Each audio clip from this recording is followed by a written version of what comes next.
एक सबसे बड़ा नैरेटिव खड़ा किया जा रहा है, भ्रांति फैलाई जा रही है कि ये जो 3 विधेयक है, संविधान संशोधन विधेयक और 2 कानून डिलिमिटेशन का और संघ क्षेत्र के चुनाव के कानून में बदलाव, वो आने से दक्षिण की क्षमता लोकसभा में बहुत कम हो जाएगी और हमारे दक्षिण के राज्यों को बहुत बड़ा नुकसान होगा। मान्यवर, मैं बिल जो सदन के सामने है, अब सदन की प्रॉपर्टी है, इसका प्रैक्टिकल इंटरप्रिटेशन कर कुछ चीजों को मैं बताना चाहता हूँ।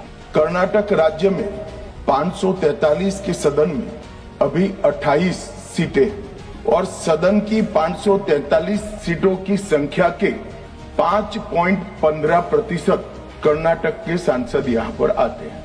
ये बिल पारित होने के बाद, संविधान संशोधन होने के बाद कर्नाटक की संख्या हो जाएगी 28 से बढ़कर 42 और प्रतिशत लोकसभा में 816 में हो जाएगा 5.14। तो जरा भी नुकसान कर्नाटक को नहीं होगा। दूसरा राज्य है आंध्र प्रदेश, इनकी अभी 25 सीटें हैं आंध्र प्रदेश की और अब की स्थिति में उसका प्रतिशत प्रतिनिधित्व 4.60 है, 4.60। अब इसमेमें भी 50% लगभग वृद्धि होगी, तो सीटें हो जाएगी 38 और 4.60 की जगह 4.65% उनकी शक्ति हो जाएगी।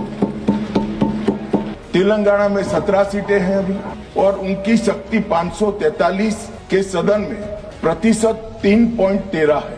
अब उसमें 50% की वृद्धि होगी और सीटें हो जाएगी 26 और 3.13 की जगह 3.18% उनकी क्षमता।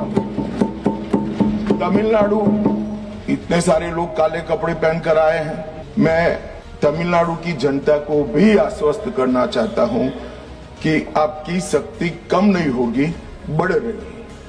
मान्यवर, अभी 39 सांसद तमिलनाडु राज्य से चुनकर यहाँ आते हैं और 543 के सदन में उसके प्रतिशत है 7.18% और अब 50% वृद्धि के बाद सांसद लगभग हो जाएंगे 59 और इनकी नए सदन में 816 के सदन में प्रतिशत में संख्या हो जाएगी 7.23। अभी तमिलनाडु की सदन में प्रतिशत स्ट्रेंथ 7.18% है, वो बढ़कर हो जाएगी 7.23। तो तमिलनाडु को भी कोई नुकसान नहीं। केरला में 20 सांसद हैं, 3.68% इनका स्ट्रेंथ है, 20 की जगह 30 सांसद होंगे और 3.68 की जगह होगा 3.67। अब कुल मिलाकर दक्षिण का जो पूरा नैरेटिव बनाया जाता है, उसको अगर हम सोचते हैं तो अभी 543 सीटों में जो आपके द्वारा बनाया गया है, उसमें 129 सांसद इस सदन में बैठते हैं।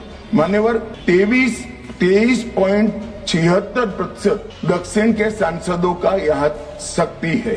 अब 50% वृद्धि होने के बाद 129 की जगह 195 सांसद बैठेंगे और उनकी शक्ति 23.97%, 24% होगी। तो शक्ति बढ़ नहीं रही है, कम नहीं हो रही है, बढ़ रही है।